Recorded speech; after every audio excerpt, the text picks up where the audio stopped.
Hey guys, welcome back. So obviously most of the time on my channel I'm talking about beauty products, fashion product, like outfits and just things, you know? And it's like sometimes I want my channel to be reflective, really reflective of me and of like other things that I have really strong interest in as well. So I thought I would do a video kind of talking more about things that I've been watching recently or listening to and that I've like really enjoyed or that I've had like a lot of thoughts on and I just wanted to chat about, because honestly like that is one of my favorite things to talk to people about. Recent films that have come out or TV shows, and I don't know, I feel like I've always been super nerdy about it. Like I get really into films and I just love talking about them. So it's not just gonna be films, it'll be a mix. And I also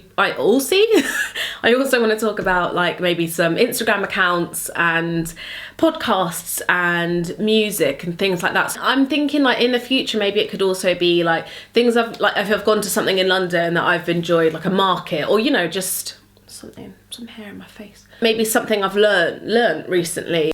I guess anything that's recently kind of influenced me or inspired me. It's nice as well to do a video where I'm not kind of showing you things.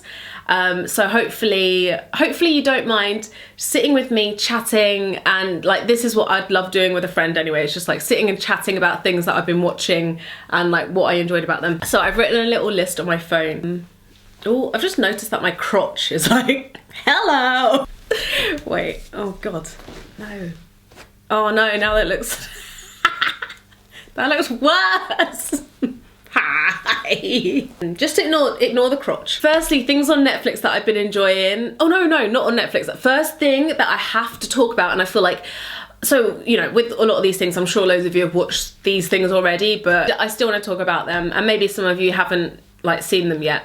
So my first thing that I want to talk about is Fleabag. So this is on Amazon Prime. None of this is sponsored, by the way. Oh my God, like I saw that this was on my homepage and I was like, I don't know. I just always feel like a lot of UK things are done really badly. Like it's like they're just not like made well.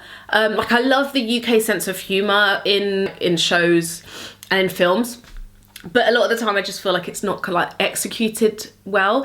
This Fleabag is so good, like everything about it is so good. The main girl in it, I think in real life her name is Phoebe, I can't forget her whole name, but I think she wrote the whole thing. I don't actually know all of the details, but I'm pretty sure she like wrote the whole thing. She's like super talented. It's about this woman who I think she's like in her 30s. So her mum passed away a few years ago, and so she's still kind of dealing with that. I mean, it seems like she's got a bit of like a sex addiction, or I guess as a way of like coping with grief maybe. In the like synopsis, it says that she's like self-loathing, and then their dad is really kind of cold towards them and kind of doesn't talk to them properly, and so that the whole family dynamic is like weird and kind of awkward. And it's just really interesting watching their family dynamic as well, and it's kind of like relatable in a way. The whole thing isn't about this like perfect family, like glossy family. It's very like kind of realistic in a way. So there's 2 seasons and apparently there's not going to be any more. And because I've watched all of it now, I'm like struggling to remember the beginning. I love it because she constantly is looking at breaking the fourth wall. So she's always looking at us, like the audience. Just, oh. Guys, go watch the trailer for it. But she like takes the piss out of herself, she takes the piss out of other people, like, and it's just love the way that she does it. It's so like sarky and kind of like dark humor.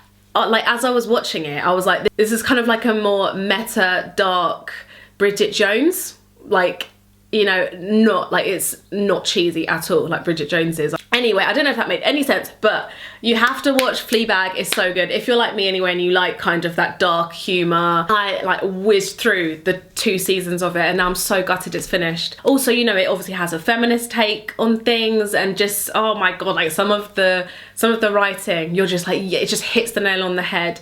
It's so refreshing to see a show from a woman's perspective that isn't written by a man as well, and you know, it's just so relatable. It's also quite not graphic, but you know, it shows sex quite a lot, and you know, it doesn't hold back. The next show that I wanted to talk about is on Netflix, and it's called Friends from College. And so they're on, I've just finished the 2nd season, set in New York, which I love shows that are set in New York because obviously I'm obsessed with New York. And I think the main thing that drew me to it is that, what's his name? Keegan-Michael Kay. I love him. He's so funny. I love him. So he like drew me to watch it because he was in it. Yeah, so then I kind of, you know, started getting into the other characters as well, and like kind of, you know, suss out if I kind of enjoyed it. And so it's a group of friends from college, like it says, who are now like in their 30s, kind of 40s maybe as well. Yeah, so it kind of follows some of their different stories, and then obviously they all connect as well. I don't know, I just really like it because it's kind of like a comedy slash kind of friend drama. I just think it deals with different topics. I really like that nowadays there's more comedies that are dealing with like quite complex issues and topics. It kind of brings more light to difficult topics, like one of the women, she's really trying, she really wants a child, so it's kind of like looking at the struggles of that, and the details of that, and the things that people don't talk about with it. And I think it's really like enlightening. There's kind of like cheating, and you know, like, and how people, I don't know, it just kind of puts a bit more of a realistic spin on it, as opposed to like a cheesy, you know, sitcom where it's not dealt with properly. So I'm someone as well who, like, I never put something on and don't watch it. Like, I'm not a TV on in the, if it's something that I'm slightly interested in, I don't like putting something on in the background and then I miss half of it. So I'm kind of always into something, you know, like very into it. But with this, it is something that I am very into it, but at the same time, it's quite easy to watch in the way, because it is comedy as well. So yeah, I recommend that if you like that sort of comedy as well. Oh, Afterlife on Netflix. So I feel like everyone has watched this. It's obviously the new Ricky Gervais series that he's done, and I feel like I won't talk about it that much because everyone has been talking about it anyway. But if you haven't seen it, it basically really, it deals with grief really well. And I actually haven't, you know, touch wood, been through a really difficult time with grief, but I understood it actually quite a lot in the way of the side of it that deals with the depression, or like depressive states that can come with grief, because I feel like I have quite a fairly good knowledge on depression, so I feel like it dealt with that so well. And like before I watched it, I heard that apparently he said it was like a nice guy trying to be a dick. Yeah, it's basically a guy who, his wife passed away from breast cancer, and he's dealing with that and just trying to deal with like the day-to-day of life and like work and everything while trying to deal with that. It's so touching. He's just a genius, isn't he? Like, just the way he articulates these things and can joke about them and it's like, it's just bringing light to things and helping people cope with these things. Some of the talks he was having, I forget the actress's name, but when they're in the graveyard, because he befriends this woman who her husband has passed away, and some of the talks that they have, you're like, you really understand what he's trying to say through this show. It sounds funny, but if you need some uplifting, it's such a good show to watch. So yeah, Afterlife, really enjoyed it. And American Gods, I'm watching it at the moment. I had to mention it because I've mentioned it before. So this is on Amazon Prime, and how the hell do I even explain this? So American Gods, it's based on a book, which I actually, like, every time I watch the show, I'm like, oh, I really want to read the book because I bet I would love it. Basically, the whole thing is around gods. So some of them are gods that you might have heard of, some of them are new gods, some of them are old gods that I'd never heard of, or, you know, they're from different religions and different like mythologies, and like I didn't know much about them, and I find it super interesting to research them. So you've got the old gods, and then you've got new gods like technology, media, globalization. There's friction between them, and obviously these days people are worshipping, you know, technology and media and money. I love it because the way that, you know, in the Western world we all live in such a capitalist world society, and you know how we kind of worship celebrities and like people in the public eye, and we've like forgotten about like real values. And it's you know, as you're watching it, if you're kind of switched on to those kind of things, it's so interesting. I love it. There's other kind of, you know, obviously subplots as well. There's like the main guy is called Shadow Moon. I think he's in Holly. I never watched Hollyoaks, but I think he used to be in Hollyoaks. And like him and his wife, and there's a whole like, you know, storyline there. And the leprechaun, is his name Leprechaun? I think it is. He's really so hot. I didn't think he was hot in the first season, and in this season I'm like, he's really hot. I have to warn you, it's weird. Like everyone that watches it says that you watch it and you're like, what the fuck am I watching? But at the same time you're like, and it's visually amazing. That's why I love it. Like I love the visuals. It's just, I love that it's so weird, it's so different. I watched Sorry to Bother You. I wanted to see it in the cinema, like when I saw that it first came out, and like no one will come and see it with me, and it's like one of those smaller films that kind of not everyone really talks about. It didn't get tons of like marketing, and I don't know, that sometimes when those smaller films come out, I'm really interested in them and I find it hard to kind of find people to go with. Anyway, so I finally waited till it was, you know, you could get it, you know, on TV. So basically it's about, this guy is set in, I think, like Oakland, California. So the whole thing is basically about the capitalist system, just the way that workers are treated. It's based around this guy called Cassius. He starts working in telemarketing because he is like broke. Another guy that he's working with like gives him a tip to start using his white voice on the calls.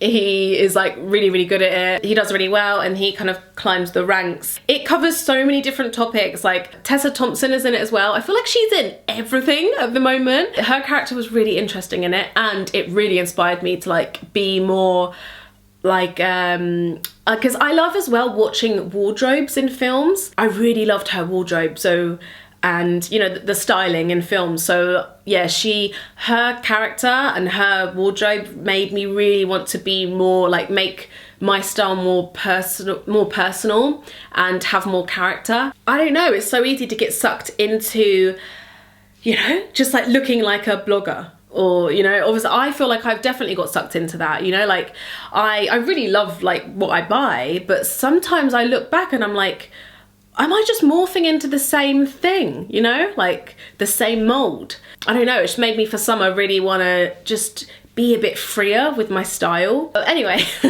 that aside, I afterwards went away and then like, you know, I listened to a podcast, which I want to mention actually, that kind of breaks it all down and explains like what the director, he's called Boots Riley, was saying through the film. Anyway, so if you're someone who's into more kind of films that you have to read into, I really love films that have a strong social message. So if you're into that kind of thing, you might like it. Let me know what you think about the ending of the film, because at first I was like, what? And then now I kind of know the meaning. I'm like, okay, it was quite interesting. I've got 2 Instagram accounts that I wanted to just mention. I listened to A Happy Place, which is Fern Cotton's podcast, with Chessie King. And I just listened to this like 2 days ago.